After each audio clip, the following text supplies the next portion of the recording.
एका सुरात संघट म्हणजे खरातला एका सुरात समर्थन देण्यासाठी ते गेले होते की तुम्ही पाप करा पुण्य करा आम्ही तुमच्या सोबत आहोत, बिनधास्त राहा.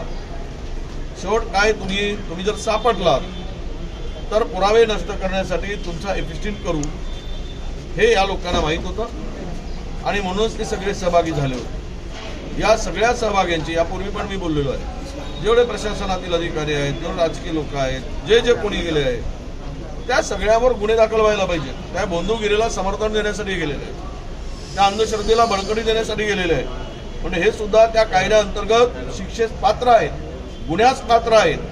त्यामुळे त्यांच्यावर कारवाई झाली पाहिजे ही आमची मागणी आहे. आपण बघतो राज्य महिला आयोगाच्या आर्थिक व्यवहारांची सुद्धा आता चौकशी केल्या जाणार आहे. महिला व बालविकास मंत्रालयाकडनं हा महत्त्वाचा निर्णय घेण्यात आलेला आहे. राज्याचा डोंगरच पोखरला आहे, राज्यच पोखरून गेलेला आहे.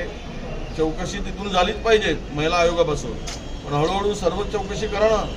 जे फोटो काढून आले ना आणि ज्यांच्याबरोबर या अनेक फोटो काळ्याचे पैसे पांढरे करणाऱ्यांचे पण आहेत, त्यामुळे ती सुद्धा चौकशी झाली पाहिजे.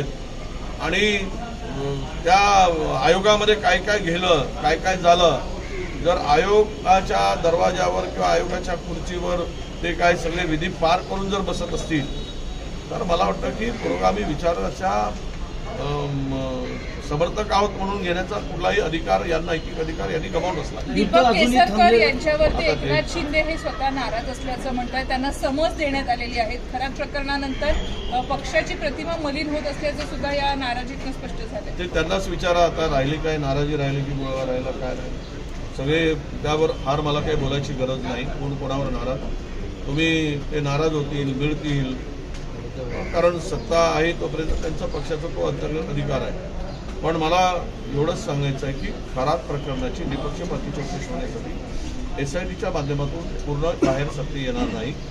त्याची CBI मार्फत चौकशी झाली पाहिजे, नाहीतर न्यायाधीशाच्या देखरेखीखाली किंवा त्यांच्या प्रेझेन्सीमध्ये चौकशी झाली पाहिजे.